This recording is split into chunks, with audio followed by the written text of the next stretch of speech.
surpreendente. Não posso entender tão grande amor que com sangue me limpou.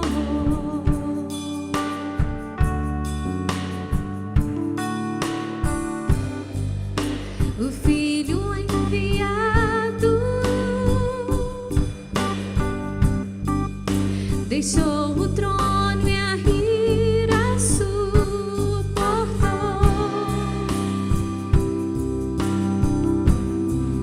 O seu sangue derramou.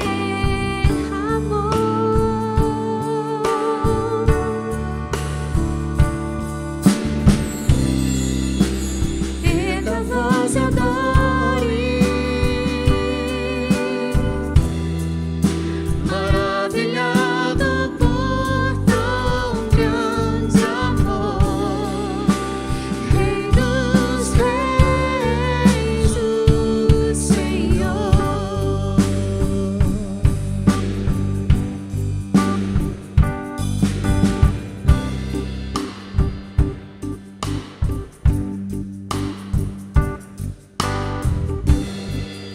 Contemple o Cordeiro, foi morto, mas ressuscitou, eu sei, com toda a força e poder.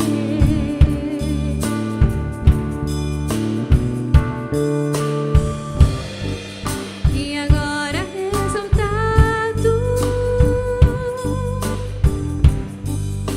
e a chave do inferno em suas mãos. Todos os povos louvarão.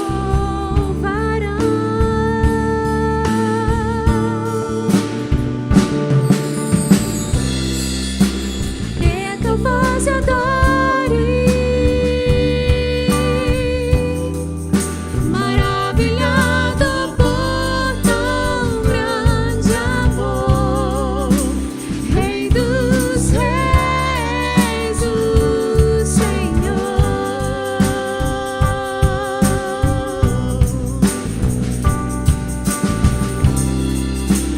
Erga a voz e adore, maravilhado por tão grande amor.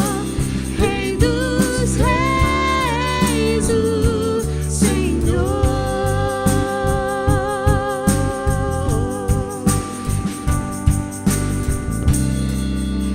Rei dos reis, o Senhor.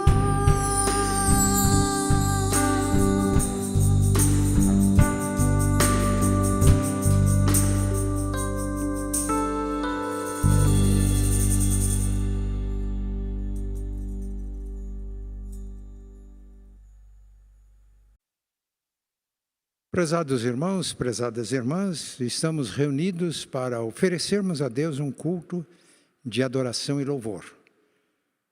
Nós somos uma comunidade sacerdotal.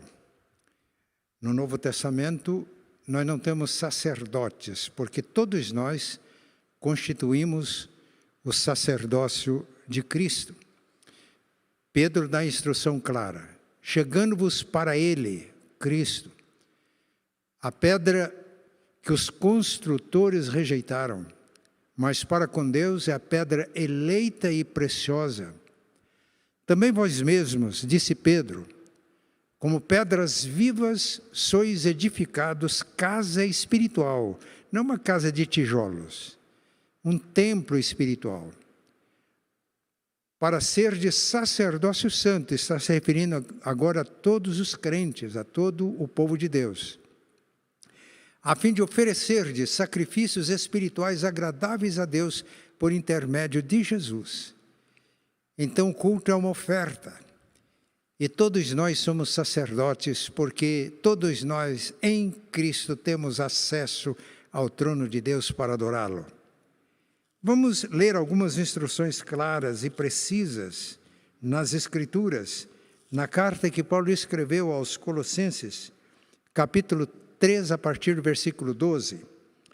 Revesti-vos, pois, como eleitos de Deus, santos e amados, de ternos afetos de misericórdia, de bondade, de humildade, de mansidão, de longanimidade.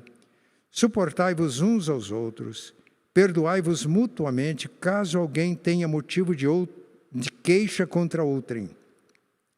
Assim como o Senhor vos perdoou, assim também perdoai vós. Acima de tudo isto, porém, esteja o amor, que é o vínculo da perfeição. Seja a paz de Cristo árbitro em vosso coração, a qual também fostes chamados em um só corpo, e sede agradecidos.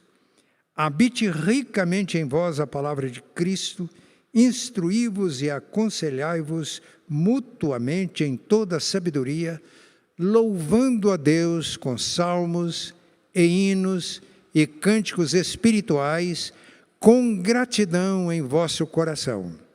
E tudo o que fizerdes, seja em palavra, seja em ação, fazei-o em nome do Senhor Jesus, dando por ele graças a Deus Pai. Colossenses 3, 12 a 17. Pai Santo e bom, nós te damos graças, porque é um privilégio estarmos na tua presença, como igreja, para oferecermos a ti um culto de adoração, de louvor, para nos edificarmos através da palavra. Agradecemos as instruções tão claras que esta passagem das Escrituras deixa para nós. Devemos nos instruir mutuamente e devemos louvar a Ti com hinos, com salmos e hinos e cânticos espirituais, com gratidão em nossos corações. Que o Espírito Santo nos abençoe neste culto, para que possamos viver neste culto e em todos os momentos da nossa vida estas instruções da Tua Palavra. Oramos agradecidos em nome e por amor de Cristo. Amém.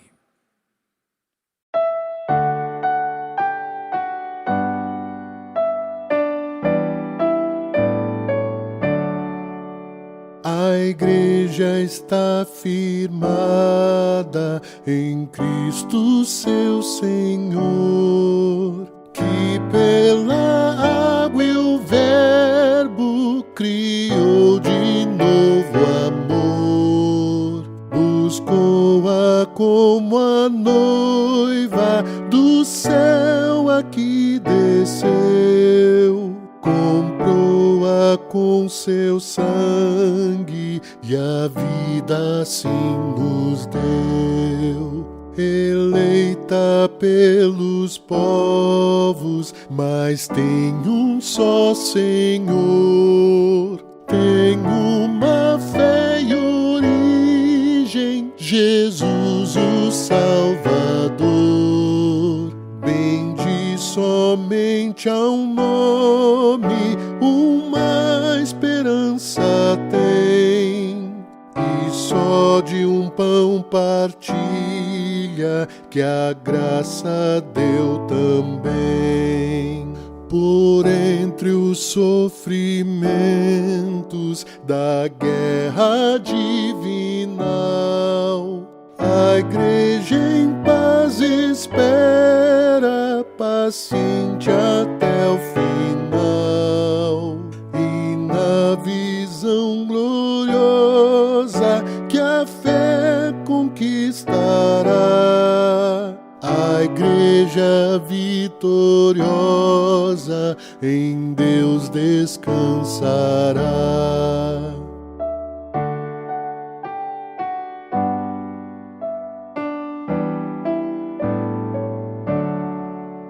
Mas neste mundo a igreja é unida ao Trino Deus, e há muitos outros santos que em paz estão nos céus. Felizes são os salvos que nós nós também, Senhor.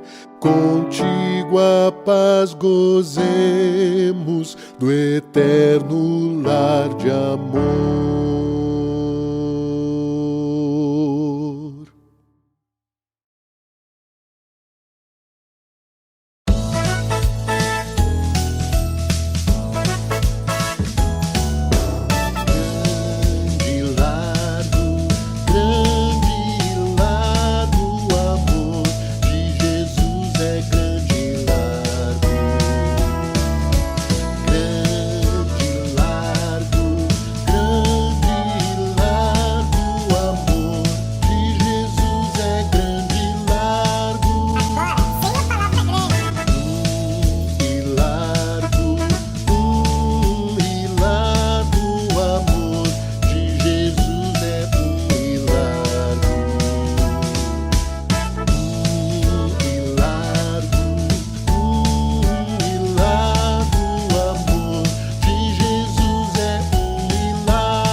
Que nós temos um monte de arroz, que as crianças nos machuquem, que Jesus fiquem bem e que nos livremos do mal e amém.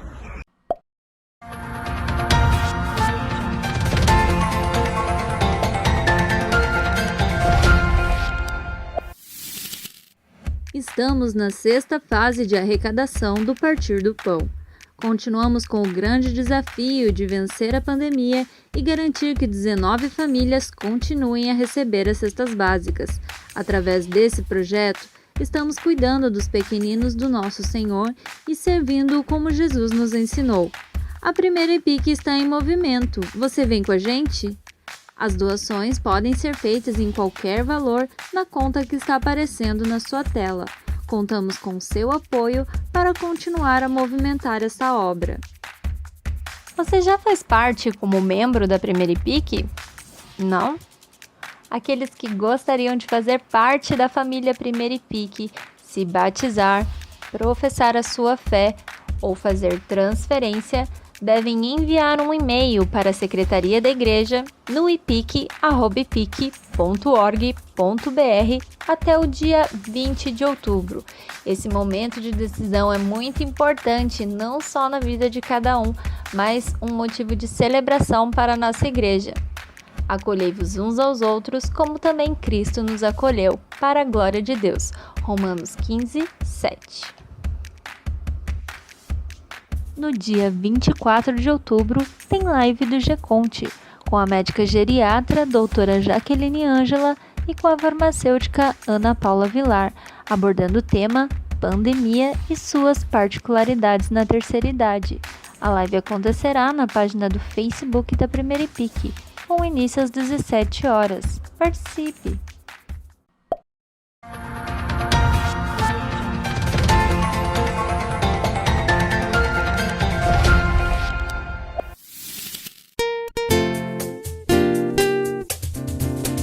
Parabéns pra você nessa data querida. Muitas felicidades, muitos anos de vida com Deus ao ao seu lado, um novo porvir. Que a vida lhe seja um eterno sorrir.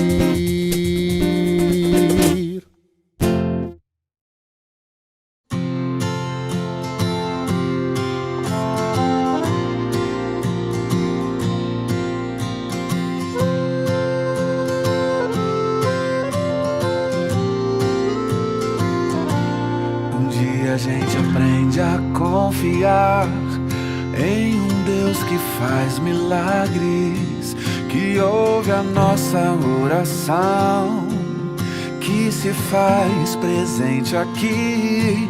Um dia a gente aprende a dar um passo só de cada vez, mas sem duvidar, mas sem duvidar que Ele continua sendo bom, Ele continua sendo Deus, Ele continua sendo bom, Ele continua sendo Deus. Oh, oh, yeah.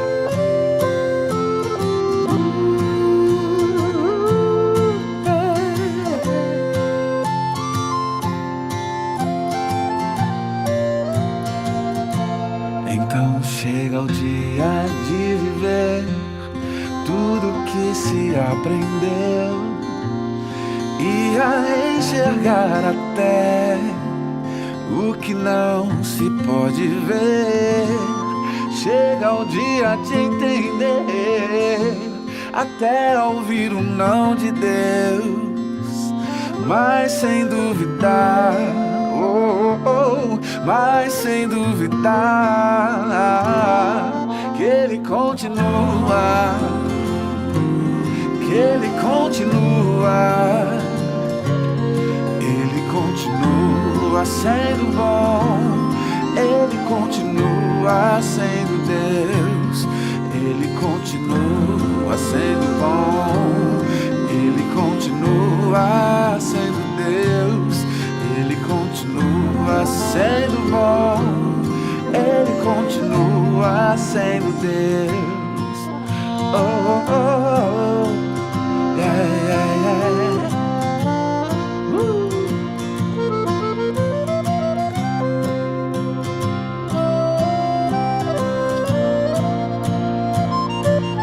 Ele continua sendo bom, Ele continua sendo Deus, Ele continua sendo bom, Ele continua sendo bom. Ele é bom o tempo todo, nosso Deus é bom, sempre bom, sempre bom.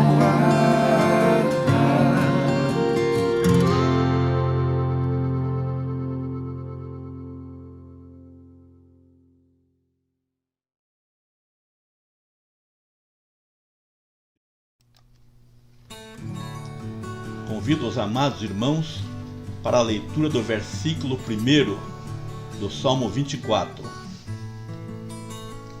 Ao Senhor pertence a terra e tudo o que nela se contém, o mundo e os que nele habitam.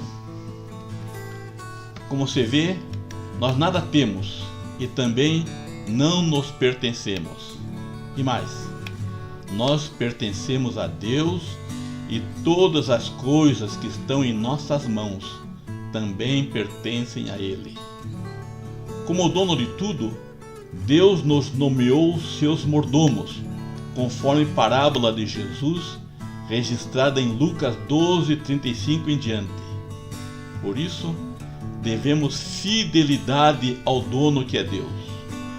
E demonstramos isso quando lhe entregamos o que lhe é devido.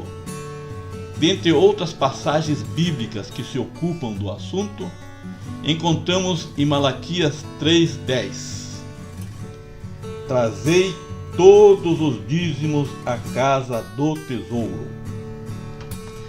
Deus se compraz com apenas 10% do que Ele tem colocado em nossas mãos e nos libera 90%. Por outro lado, essa generosidade deve nos motivar a entregar-lhe algo além do dízimo, como oferta de gratidão ao Senhor. Nesse caso, como escreveu o apóstolo Paulo em sua segunda carta à igreja de Corinto, cada um contribua segundo tiver proposto em seu coração, não com tristeza ou por necessidade, porque Deus ama a quem dá com alegria. E tudo deve ser feito para a glória de Deus. O cristão não oferta para ser abençoado. Ele sabe que sempre será um abençoado de Deus. E finalmente, a oferenda ao Senhor de dízimos e ofertas é um ato de fé e um gesto de adoração ao Deus eterno.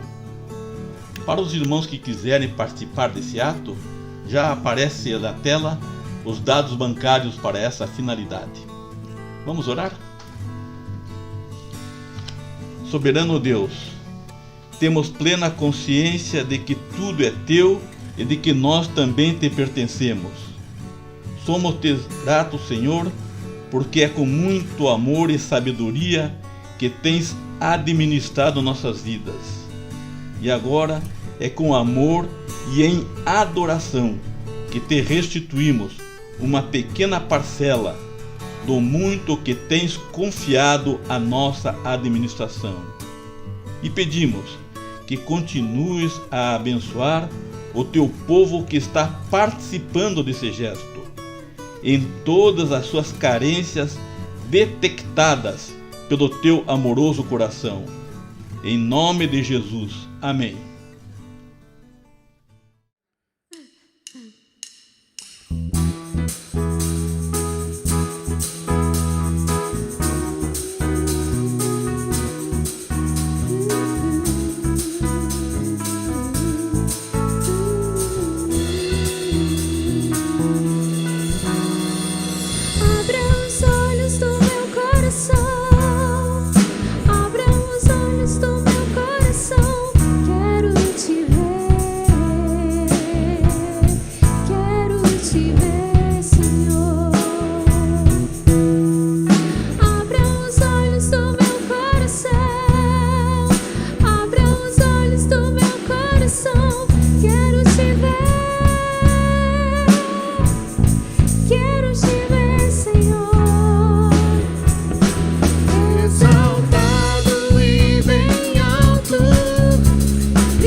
Cantai ao Senhor um cântico novo, cantai ao Senhor todas as terras, cantai ao Senhor, bendizei o seu nome, proclamai a sua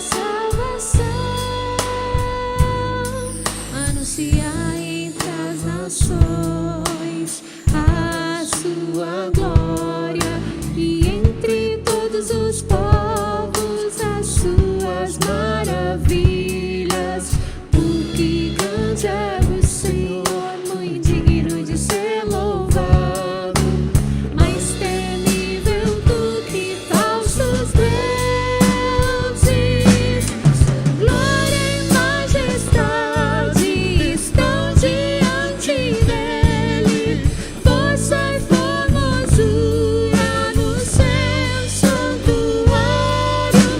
Glória e majestade estão diante dele, força e formosura no seu santuário.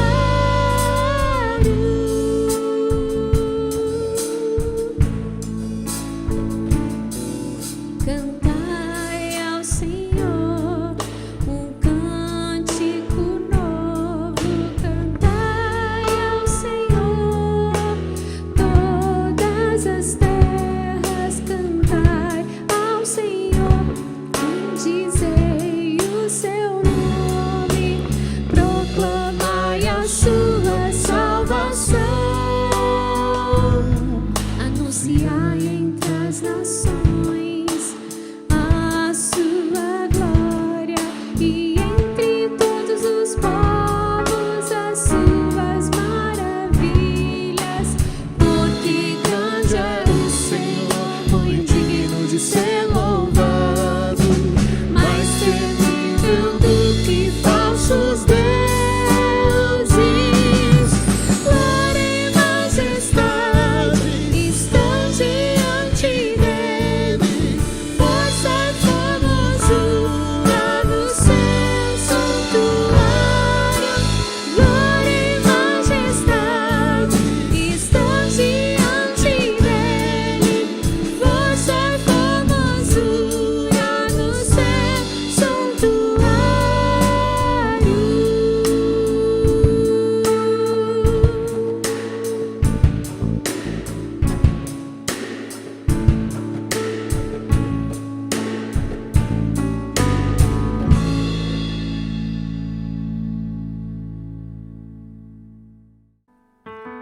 Vamos pedir que nessa hora o Senhor venha tomar o lugar de honra e de glória nas nossas vidas e na nossa casa.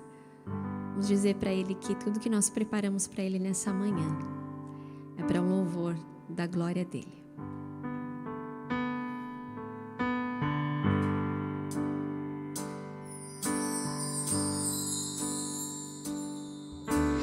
Toma o teu lugar, toma o teu lugar, lugar de honra, lugar de glória, Senhor Jesus, toma o teu lugar, um trono de louvor preparamos para ti, trono de honra, trono de glória, Senhor Jesus, toma o teu lugar.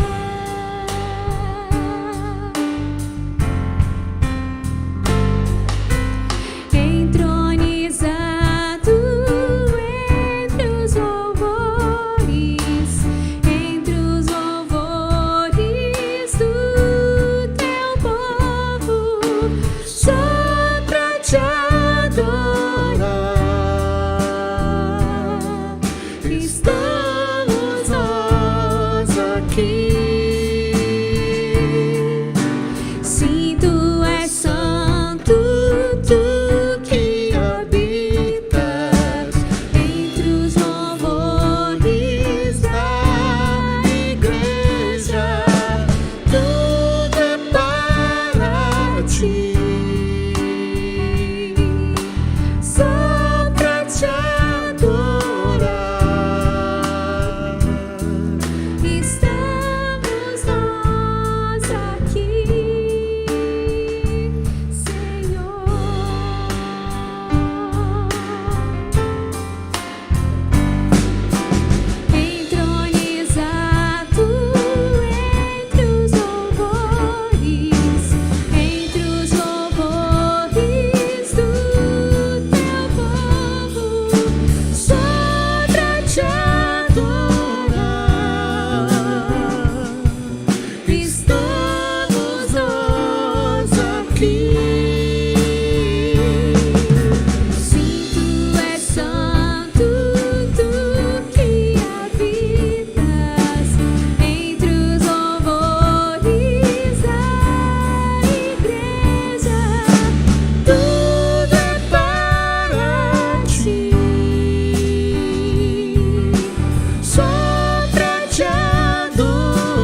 Bom dia, irmãos e irmãs, a graça e a paz do nosso Senhor Jesus. Vamos meditar na palavra de Deus, vamos dar continuidade ao estudo da série de sermões nas cartas às 7 igrejas da Ásia. E nessa manhã nós vamos ler o capítulo 2, a partir do verso de número 12 ao verso de número 17. Diz assim: Escreva esta carta ao anjo da igreja em Pérgamo. Esta é a mensagem daquele que tem a espada afiada dos 2 lados. Conheço o lugar que você vive, a cidade onde está o trono de Satanás. Ainda assim, você permanece leal a meu nome. Recusou-se a negar sua fé em mim, até mesmo quando Antipas, minha testemunha fiel, foi morto onde vocês vivem, o lugar da habitação de Satanás. Contudo, tenho contra você algumas queixas. Você tolera em seu meio pessoas cujo ensino é semelhante ao de Balaão, que mostrou a Balaque como fazer o povo de Israel tropeçar. Ele os instigou a comer alimentos oferecidos a ídolos e a praticar imoralidade sexual.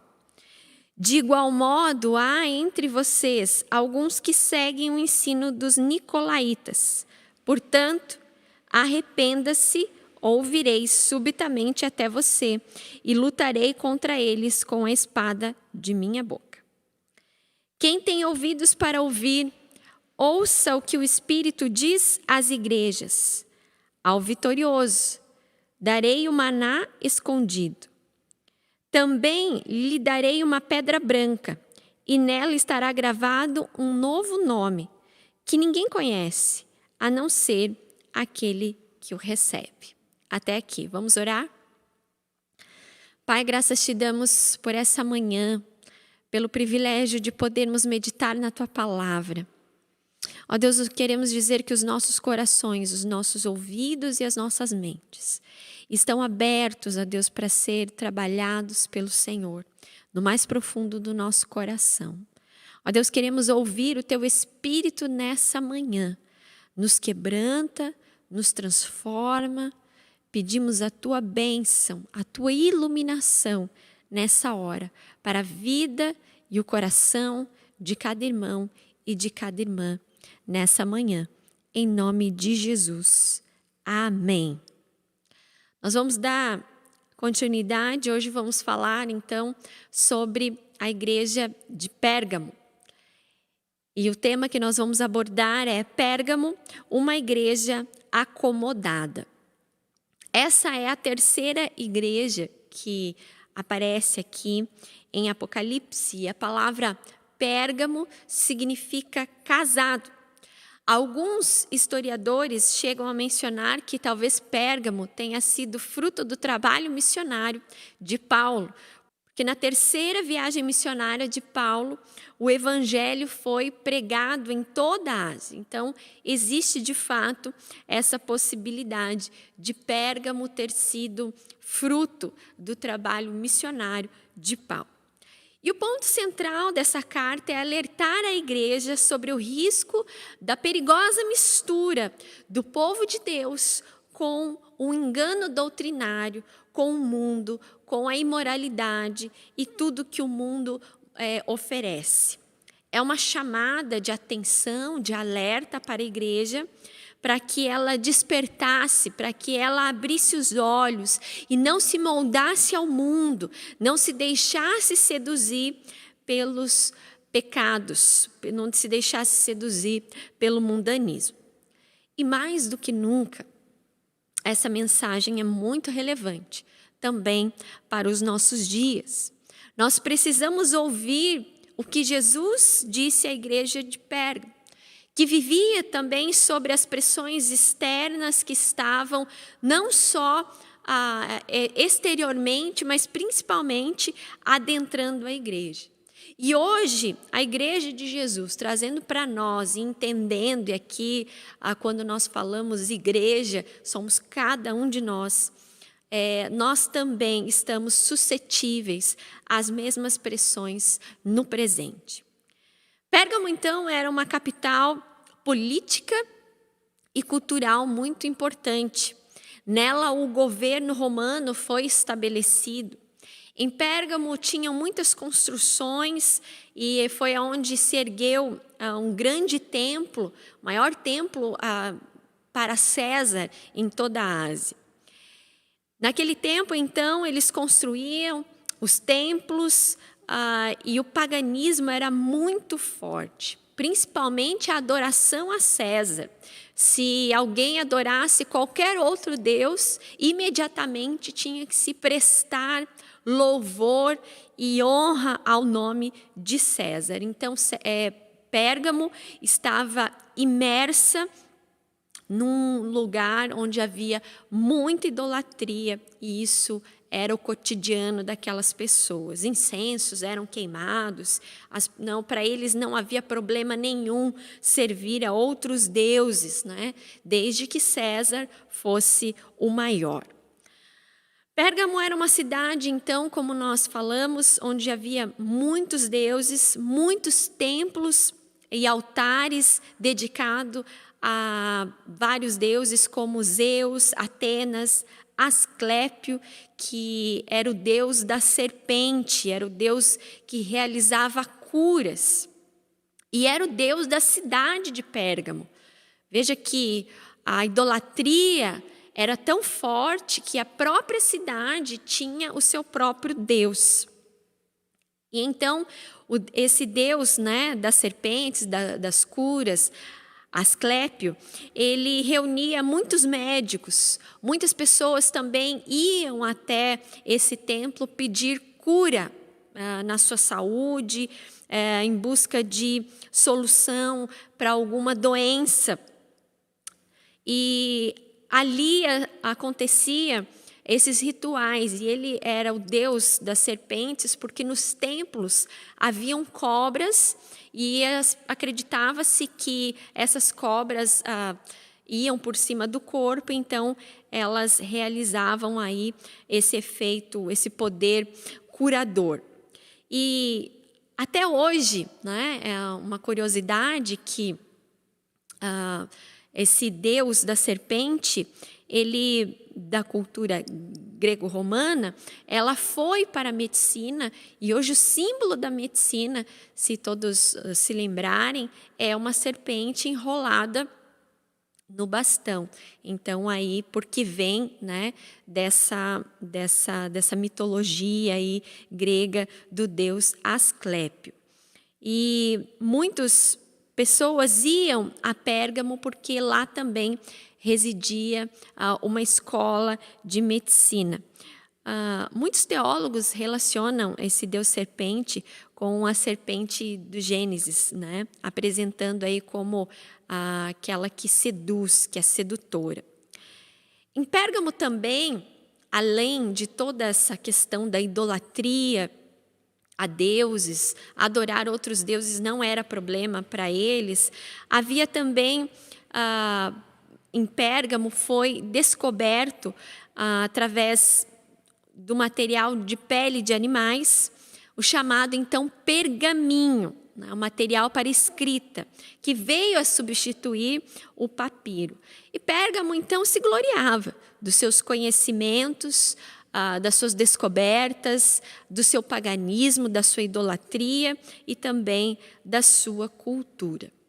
Então, em meio a tudo isso, a igreja de Jesus estava imersa nesse contexto todo que nós falamos aqui, um contexto de idolatria, um contexto de imoralidade, que seduziam e estavam seduzindo muitas pessoas, inclusive pessoas da igreja. E esse era o perigo que a igreja estava enfrentando naquela época. Por isso essa carta mostra esse alerta para a igreja, para que eles se lembrassem do nome da cidade, que significava casado, comprometido.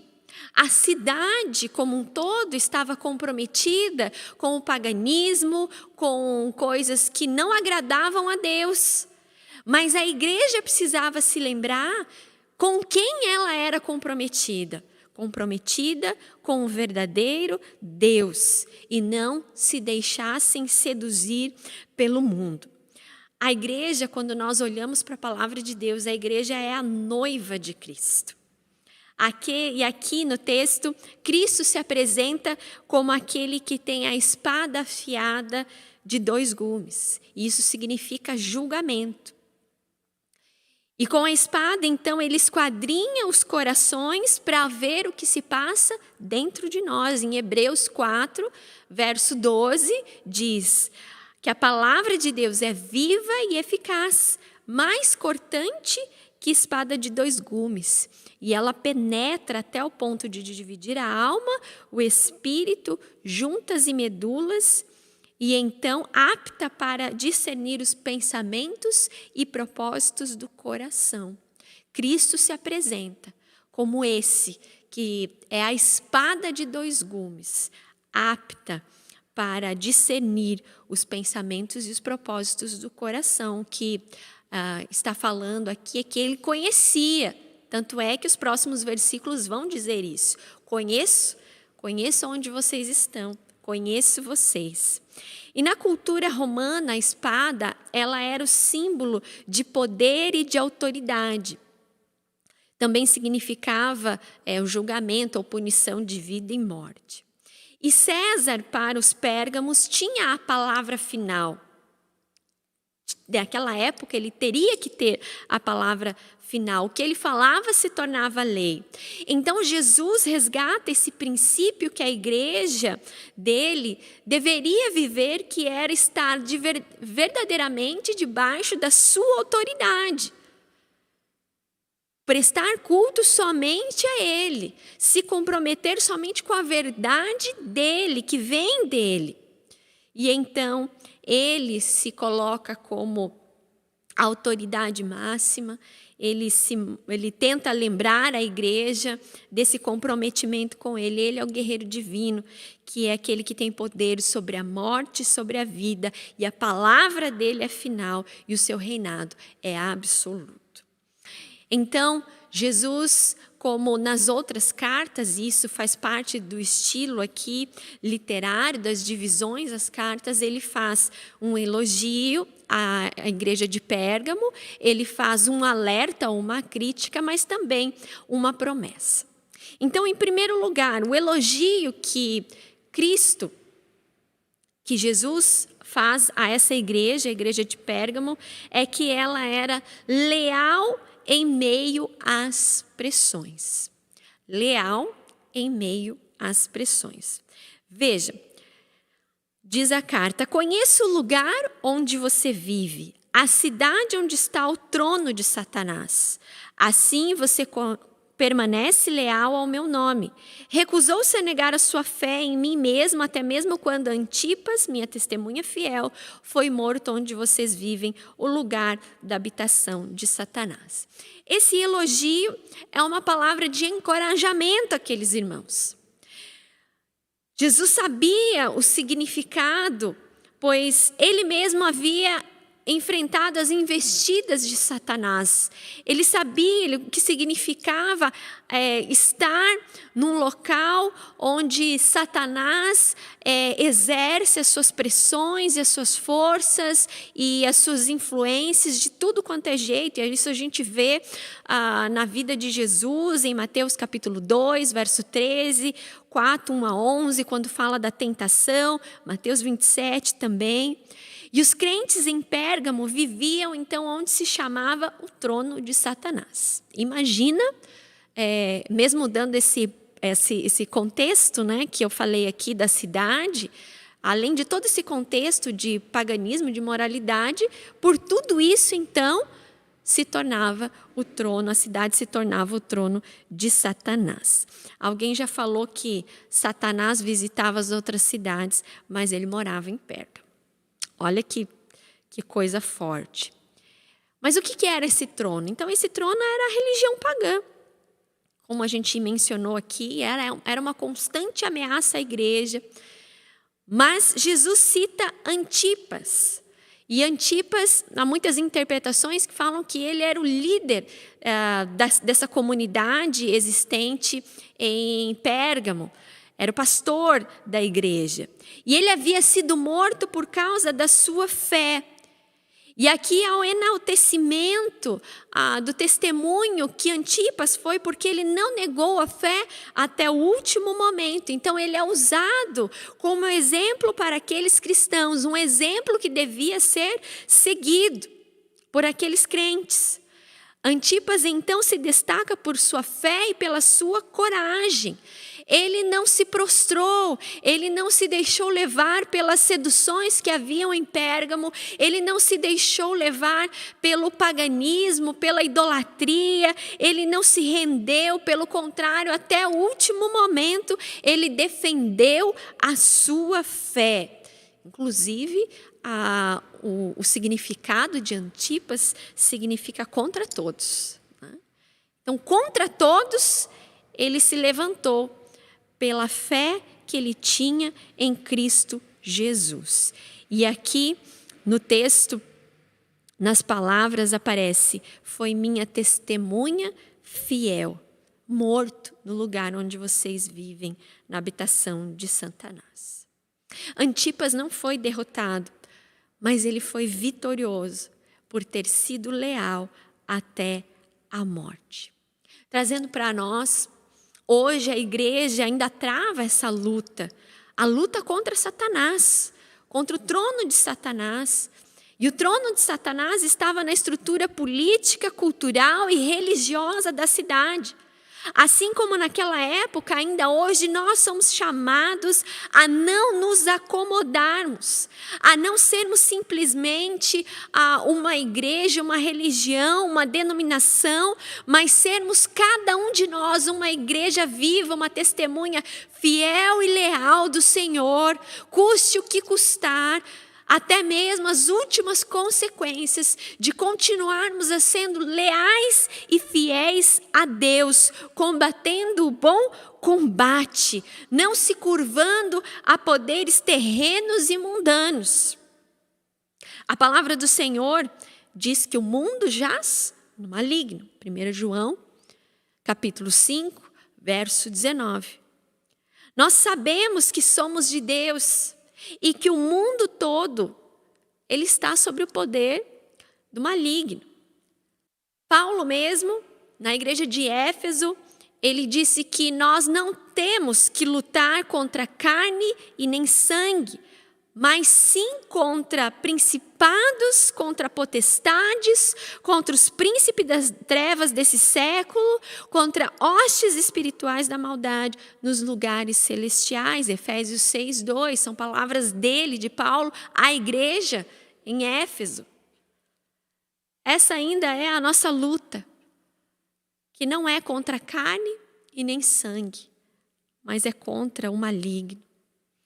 Muitas vezes nós nos acomodamos, nós vamos achando como Éfeso, aqueles irmãos em Éfeso, acostumando com o local, acostumando com as coisas que acontecem ao redor. Mas nós precisamos sermos fiéis, leais ao Senhor e não nos prostrarmos e não nos acomodarmos, porque estamos nele, no Senhor, e temos um propósito de vencer essa luta através da nossa fé. Por isso, Antipas é a testemunha aqui que Jesus cita como aquele que foi leal até a morte, porque ele lutou através da sua fé. Assim como aqueles cristãos deveriam tomar Antipas como exemplo, porque haviam perigos, nós também devemos estar atentos e não nos acomodarmos diante das situações que muitas vezes estão ao nosso redor e estão ao nosso redor, as pressões mundanas ao nosso redor. Nós precisamos fazer essa escolha, ter essa coragem de combatermos um bom combate e não deixarmos que isso sorrateiramente possa entrar na nossa vida, como estava entrando na vida daqueles irmãos naquela igreja. Havia uma falha, havia uma brecha. Por isso, Jesus então faz um elogio, mas ele também faz um elogio, claro, com a finalidade, como eu disse aqui, de usar Antipas como testemunha fiel, como se dissesse: olha, embora tenham alguns irmãos aí que estão se deixando seduzir,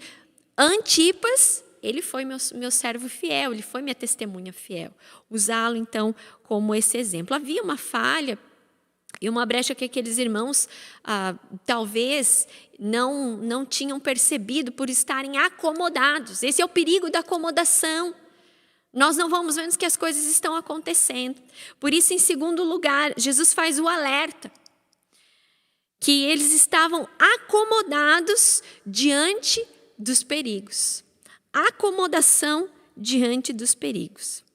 E aqui, mais uma vez, nós podemos observar que não existe igreja perfeita, que a perfeição, de fato, só será alcançada no céu, mas enquanto estivermos aqui, a igreja de Jesus precisa estar vigilante. A igreja de Jesus não pode ser acomodada, ela tem que estar de olhos abertos, porque o maligno é esperto, o mundo é muito sedutor. Apesar da sua inconstância, o pecado estava se introduzindo na vida daqueles irmãos, até mesmo de forma imperceptível. Porque, como nós falamos aqui do contexto, era cultural. Há tantas coisas culturais, achavam que era normal. O maior perigo que eles estavam enfrentando não era a perseguição, mas sim o desvio doutrinário e moral. O perigo não estava somente externamente, mas haviam pessoas que estavam se deixando seduzir. Em Pérgamo havia um pequeno grupo que instigava os crentes a se comprometerem com o mundo. Haviam pessoas que estavam tentando fazer a cabeça dos cristãos, falando, isso aqui não é pecado, isso aqui não tem problema não. Olha, veja eu também tenho meu Deus, eu faço isso e não tem problema. E as pessoas estavam caindo nessas falácias. A carnalidade, ela estava prejudicando os fiéis. E esse grupo aqui diz que eram pessoas que ensinavam, que estavam vivendo na doutrina de Balaão. Esse era o alerta de Jesus, porque ele viu que aquelas influências mundanas estavam seduzindo irmãos daquela comunidade. E isso era o perigo que estava acontecendo ali. A igreja estava acomodada, porque eles estavam sendo tolerantes. Veja que aqui no texto fala, eu tenho algumas queixas contra vocês, porque vocês toleram pessoas que estão aderindo a essas doutrinas. Estavam fazendo vistas grossas. Aqueles que não estavam sendo seduzidos, estavam sendo coniventes com aquilo que estava acontecendo na vida daqueles irmãos, na vida daquela igreja. Estavam cegos diante do que estava acontecendo, porque muitas vezes nós ficamos como cegos diante de tanta coisa que acontece no mundo. E nós precisamos abrir os nossos olhos. Haviam pessoas que estavam, então, seguindo os ensinos de Balaão e dos nicolaítas. Veja, vamos fazer um parêntese aqui. Se nós olharmos os capítulos anteriores, a igreja de Éfeso estava combatendo os profetas que estavam ensinando as doutrinas dos nicolaítas. Aqui em Pérgamo, eles não estavam falando daqueles que estavam ensinando, eles estavam falando daqueles que estavam sendo adeptos, aderindo, vivendo essas doutrinas, ou seja, estavam se desviando da fé cristã. Balaão era um profeta gentil do Antigo Testamento, e a palavra fala em Números 25, versos 1 a 3, e também em capítulo 31, 16, que Balaão ele aconselha a Balaque a atrair os israelitas e então a idolatria. Por isso que no texto aqui de Apocalipse fala que ele fez com que o povo de Israel tropeçasse. Ele então incitou com que o povo se relacionasse, os homens se relacionassem com mulheres pagãs, participassem de sacrifícios pagãos. E Jesus então repreende essa igreja, a igreja de Éfeso, por tolerar no seu meio que essas pessoas vivessem nessa tolice, vivessem nessas doutrinas. E o nome de Balaão significa ele destrói o povo. E o nome de Nicolau significa ele conquista o povo. E de fato isso aconteceu não só com o povo de Israel, mas estava acontecendo também com aquele povo da igreja de Pérgamo. Eles estavam se deixando destruir, eles estavam se deixando conquistar, serem seduzidos por essas doutrinas. E então estavam dando brecha, e essa foi a sua falha, tanto para aqueles que estavam vivendo aquelas doutrinas e continuando a adorar a Deus, mas também a igreja que estava tolerando que aquilo acontecesse. Muitas vezes a gente olha, a gente tem a impressão que talvez alguns cristãos estavam confusos em Pérgamo, porque a doutrina, inclusive, dos nicolaítas, falava que não tinha problema nenhum. O que acontecesse com a nossa carnalidade não tinha problema nenhum com a nossa espiritualidade, com a nossa alma. E eles, de fato, estavam caindo nesse engano, porque aquilo que não provém da palavra de Deus causa em nós engano. E quando nós não conhecemos a palavra de Deus, nós falhamos e damos brecha a achar que muitas coisas são lícitas a nós, mas não são. E eles então estavam achando que aquilo não tinha problema nenhum. Jesus não estava só falando contra a obra e a doutrina dos nicolaítas, mas ele estava falando contra aquelas pessoas, tanto as que estavam vivendo, quanto a igreja que estava tolerando que aquilo acontecesse. Mas aquilo tinha problema sim, estavam manchando a sua comunhão com Deus.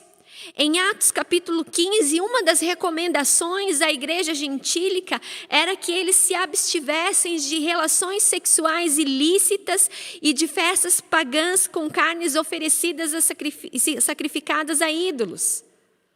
É o que nós chamamos hoje de ter um pé no mundo e querer ter comunhão com Deus. É ter uma vida dupla.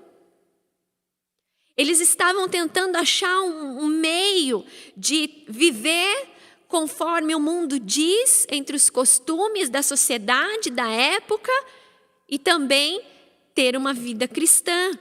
Se acomodou. Deixou de ver aquelas coisas como pecado.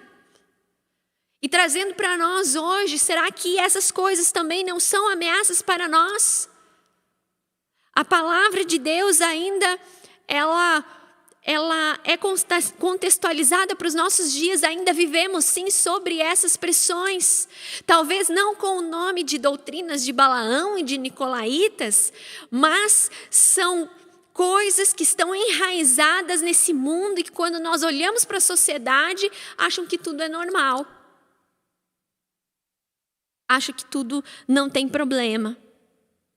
Isso é cultura mundana, que muitas vezes adentra as nossas casas, as nossas famílias e muitas vezes se torna prática da vida dos cristãos. De não terem uma comunhão genuína, muitas vezes acabam se desviando e caindo em heresias, em doutrinas que não procedem na palavra de Deus. A igreja de Jesus, ela não pode ficar dividida entre Jesus e entre o mundo. Como muitos pregadores falam por aí, a igreja de Jesus não pode flertar com o mundo. É forte, mas é uma grande verdade. Porque quando a igreja relaxa na sua comunhão com Deus, ela dá abertura para heresias, ela dá abertura para pecados e ela corre sérios riscos. Às vezes, eu percebo que, por não querermos cair num fundamentalismo, por não querermos cair num radicalismo, muitas vezes nós somos tentados a cair no liberalismo. Por isso que nós precisamos centrar a nossa vida, centrar o que nós alimentamos a nossa alma e o nosso coração na palavra de Deus e ouvir e sermos ministrados pelo Espírito Santo de Deus. Porque hoje existe tudo que é tipo de igreja, tudo que é tipo de religião, e muitas delas, erroneamente, numa interpretação, numa hermenêutica totalmente errada, mundana, acabam deturpando a palavra de Deus para justificar a sua vida e os seus pecados. É preciso abrir os olhos. A igreja, nós que somos a igreja de Jesus, precisamos nos despertar e achar a verdadeira e andar no verdadeiro caminho da comunhão com Jesus. E sermos sim uma igreja relevante, que dialoga, mas que não peca e que não deturpa a palavra de Deus. E isso só se faz guiado pelo Espírito Santo de Deus, para não cairmos nas armadilhas desse mundo. Há um tempo atrás eu vi uma entrevista num programa de televisão muito famoso, aos domingos à noite, e falava justamente de doutrinas e de religiões. E essa pessoa se denominava líder daquela, então, comunidade religiosa. E ele, usando a Bíblia, né, porque de fato ele usou, por falta de uma boa interpretação de texto e também de contexto, apesar que foi mais um erro de interpretação, justificou poder casar com 2 mulheres. E quando você vai no texto, você não vê nada daquilo, nem lendo, né? Nem olhando ali você não consegue achar, e até se tornou um motivo de chacota. Mas por quê? Talvez para nós isso não faça sentido e é motivo de darmos risada, mas deveríamos ter vergonha, porque esse tipo de pregação, esse tipo de interpretação errada da palavra de Deus, dá brecha para as pessoas viverem uma vida dissoluta, dá brecha para nós, que procuramos humildemente seguir a palavra de Deus, sermos humilhados. Nós não podemos relaxar na nossa comunhão, mas nós também não podemos ser acomodados. Achar que faz parte da nossa cultura, do mundo, do século, o mundo é assim mesmo. Já ouviu pessoas falarem assim? Muitas vezes eu ouço, pastora, mas o mundo é assim mesmo. A juventude é assim mesmo, não adianta falar. Porque a gente vive em outra época, agora a época é assim, né? As coisas mudaram. Se a gente for falar, a gente acaba perdendo as pessoas. Nós precisamos falar e pregar e viver a verdade. E a palavra do Senhor fala que a verdade nos liberta. A verdade, que é a palavra de Deus, ela nos liberta. Como igreja, nós não podemos negociar a verdade.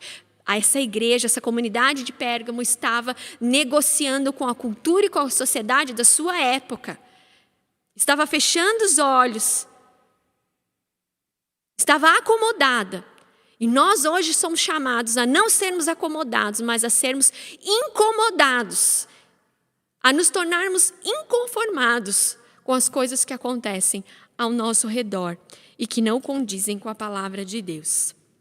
Então aqui Jesus nos alerta aquela igreja, aquela comunidade e a nós hoje, e faz esse contraste com o testemunho lindo e verdadeiro da vida de Antipas, com aquele testemunho, aquele mau testemunho que estava acontecendo na vida daqueles irmãos. E que eles precisavam se arrepender e se abster de tais práticas para darem verdadeiramente um testemunho que glorificasse a Deus. Em terceiro e último lugar, o elogio. Eles eram leais, havia Antipas ali como um testemunho, mas havia esse alerta de que haviam cristãos, pessoas que estavam se deixando seduzir pelo mundo, pela sociedade, pela cultura da época. E em terceiro lugar, a promessa de Deus para eles e para nós também. Há promessas de Deus a todos que vencerem a acomodação. Jesus convida a igreja ao arrependimento e aqui ele faz essa chamada de atenção e essa chamada ao arrependimento, não só àqueles irmãos, mas a toda a igreja. Pois se alguns estavam seguindo tais doutrinas, por outro lado, eles estavam acomodados e tolerando que essas coisas acontecessem. Então Jesus chama a atenção de todos eles, da igreja inteira, para que ouvissem, para que dessem ouvido à voz do Espírito, porque a brecha estava aberta, havia uma falha dentro da igreja. E eles precisavam se arrepender como um todo, ouvindo a voz do Espírito. Então, por fim, a igreja de Pérgamo, essa comunidade, ela termina com uma promessa maravilhosa de Jesus. Cristo promete dar ao vencedor o maná escondido e também uma pedrinha branca, com um novo nome escrito, e o qual ninguém conhece, exceto aquele que recebe.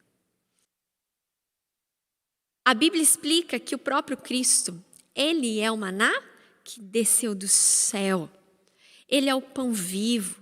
João capítulo 6, a partir do verso 31 a 35, diz isso. Parece haver um contraste aqui. Aqueles crentes que rejeitassem os banquetes que eram oferecidos nas festas pagãs, oferecidos a ídolos, aqueles que se abstessem dessas coisas, seriam alimentados pelo próprio Senhor Jesus Cristo, porque Ele é o pão vivo, e viveriam para sempre, porque Ele é o maná que alimenta a sua igreja. Isso fala da nossa comunhão com Ele. Cristo convidou Laodiceia a cear consigo. E a ceia, ela demonstra isso, o banquete da comunhão divina, íntima que temos com Deus. E somente os crentes recebem essa promessa da doce e eterna comunhão com Cristo. E por que então o maná está escondido? Nós podemos interpretar porque o mundo não conhece esse maná. O mundo conhece os prazeres terrenos. E para eles isso é o banquete. Mas há um banquete que Cristo oferece àqueles que permanecerem leais até a morte, aqueles que se arrependerem, serão alimentados através da sua fé pelo próprio Cristo. Ele oferece o pão espiritual que não pode ser visto pelos olhos humanos, pelos olhos carnais, somente pelos olhos espirituais. O que é o maná? O maná são as promessas de Deus para nós, contidas na sua palavra. É essa palavra, irmãos e irmãs, que nós precisamos nos deleitar, que nós precisamos sermos transformados. A igreja de Jesus não pode se apartar desse maná, que é através da palavra de Deus que nós nos alimentamos. Ela é o remédio contra a acomodação, porque é impossível ler a palavra de Deus e muitas vezes não olhar em nós coisas que precisam ser consertadas. É impossível ler a palavra de Deus e não confrontar as coisas que acontecem no mundo. Nós precisamos que essa palavra, então, adentre os nossos corações, para nos edificar e fortalecer a nossa fé com as suas preciosas promessas. Há um teólogo que disse que quando nós lemos a palavra de Deus, nós não damos brechas para coisas mundanas. Quando a palavra de Deus é revelada a nós pelo Espírito Santo, nós não caímos em heresias. Mas quando nós nos apartamos da comunhão com Deus, nós nos tornamos suscetíveis a nos deixar seduzir pelas coisas desse mundo. Mas a palavra de Deus, ela nos mostra o que é verdade e o que não é verdade. Por isso a palavra de Deus é viva, é eficaz, é como a espada de 2 gumes. Vai nos mostrar o que é espiritualidade genuína, o que é ter um relacionamento saudável com Deus, para que não nos afastemos dele. A pedra branca, ela pode significar a prática judicial da época, né, de absolvição. Nos tempos antigos, o juiz dava o veredito, colocando então um seixo preto ou branco numa urna. E o primeiro era a condenação, e o segundo, então, a absolvição. O que Jesus está querendo nos dizer é que se nós confessarmos os nossos pecados, se nós nos arrependermos, Cristo, Ele nos dará a absolvição, porque Ele morreu por nós. E através da confissão nós temos o perdão. Através do momento que nós nos arrependemos, então, não há mais nada a nos condenar. Nós vivemos uma nova vida. E Cristo promete isso aos verdadeiros crentes. A pedrinha branca como símbolo de purificação, de justificação e de santificação. Mas também as pedrinhas brancas, alguns teólogos chegam a interpretar dizendo que elas eram oferecidas na época como símbolos de aceitação ou admissão num evento especial. E essa simbologia, tanto da pedrinha branca quanto do maná, representa essa celebração do corpo de Cristo, de que nós somos uma nova pessoa em Cristo Jesus, da bem-aventurança eterna, que nele nós somos salvos e estaremos com Ele, reinando eternamente. Mesmo se morrermos, estaremos com Ele, a vida eterna. E esse novo nome é a mensagem pessoal de Cristo a nossa nova identidade. Estaremos na festa das bodas do Cordeiro. Quem deixa, aqui o que Jesus está querendo dizer, mais um contraste, que quem se abstém dessas festas mundanas vai participar da verdadeira festa, onde há alegria, que é no lar celestial, uma alegria perene da vida eterna. O novo nome é Cristo. E os vencedores recebem esse novo nome de que pertencem a Ele, um novo estado, um novo começo, uma nova identidade, uma nova condição. Porque eis que faço nova todas as coisas. Em Cristo nós somos nova criatura. Assim diz a palavra do Senhor. Irmãos e irmãs, quando nós vencemos a acomodação, nós recebemos essas coisas que estão reservadas a nós. Concluindo, aqueles que se mantêm leais não se acomodam a esse mundo, se abstêm dos prazeres dessa vida, dos prazeres mundanos que muitas vezes o mundo, a sociedade oferece. Será dada essa pedrinha branca. Participaremos do maná cotidianamente já, das promessas do Senhor, pela plena comunhão que temos com Deus. Pérgamo estava acomodada. Será que nós também não estamos nos tornando acomodados? Acomodados às pressões, acomodados à cultura muitas vezes encalacrada na nossa sociedade, que muitas vezes confronta a nossa fé. E nesse confronto, será que a nossa fé tem vencido como Antipas venceu? Será que nós temos conseguido abrir os nossos olhos e discernir o que é certo e o que é errado? Ou estamos nos deixando seduzir por falsas doutrinas, por coisas que não provêm da palavra do Senhor. Aqueles que se manterem leais, aqueles que não se acomodarem, aqueles que realmente se levantarem e terem coragem de professar a sua fé, custe o que custar, participará dessas bênçãos maravilhosas que Deus tem destinado à sua igreja, a cada um de nós. Irmãos e irmãs, que possamos olhar esse ensino, a carta para essa igreja de Pérgamo, e olhar para a nossa vida e falar como salmista: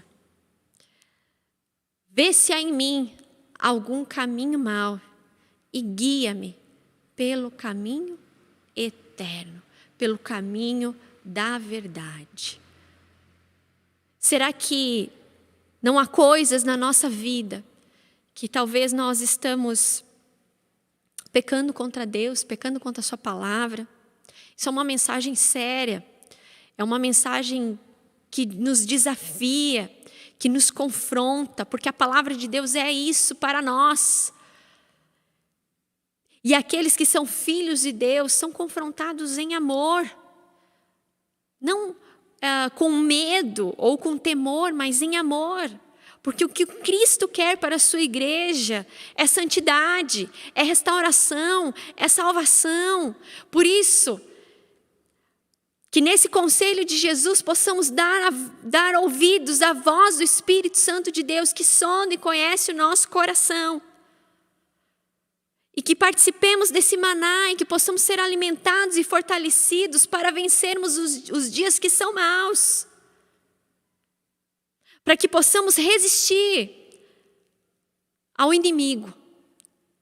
E a palavra do Senhor nos diz que quando nós resistimos ao inimigo, ele foge de nós.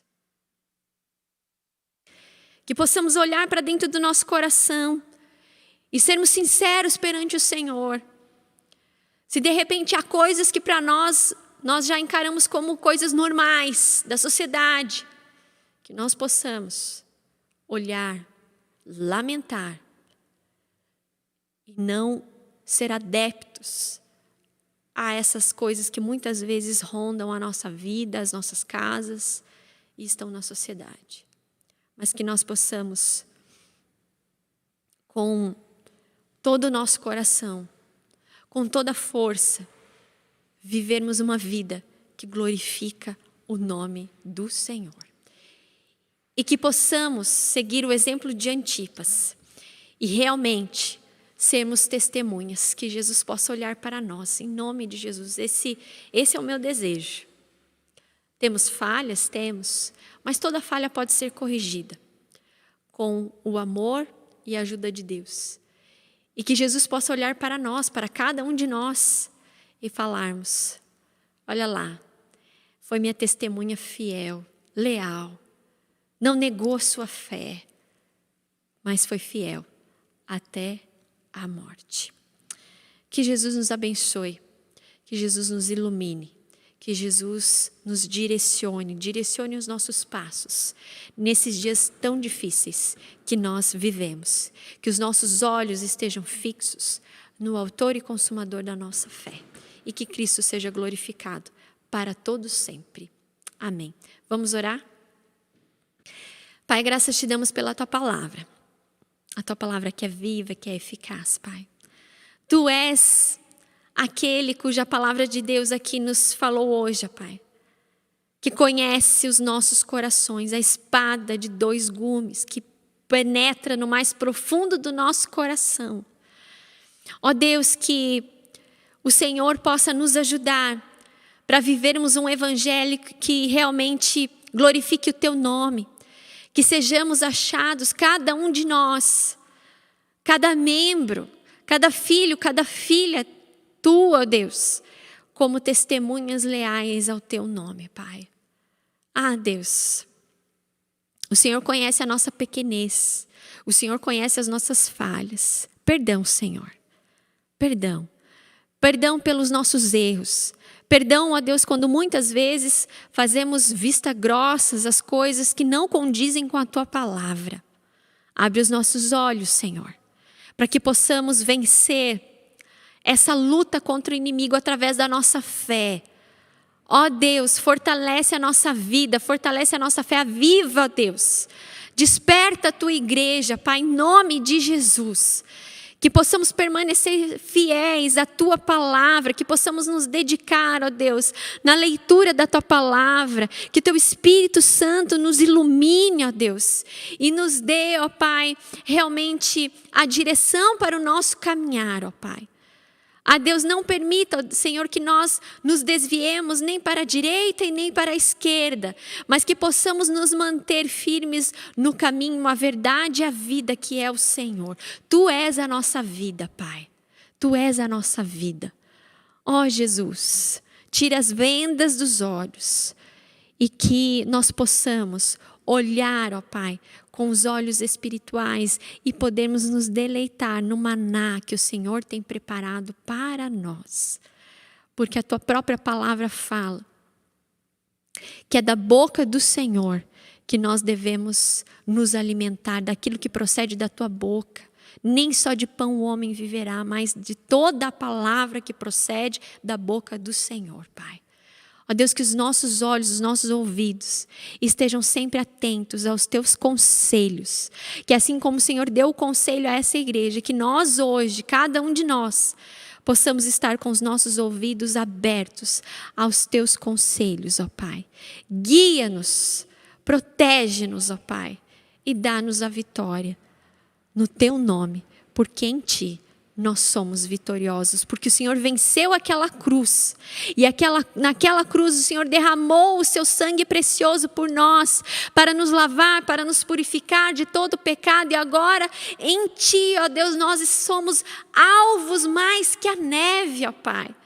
Ó Deus, em ti já não há mais condenação para aqueles que confessam o Senhor Jesus como Senhor e Salvador, e tu és o nosso Salvador, ó Pai. Tu és a nossa justiça. Ah, Senhor, continua com a tua boa mão sobre nós. Nos abençoe e que todos nós possamos desfrutar das tuas ricas promessas. Essa é a nossa oração, em nome de Jesus. Amém. Amém.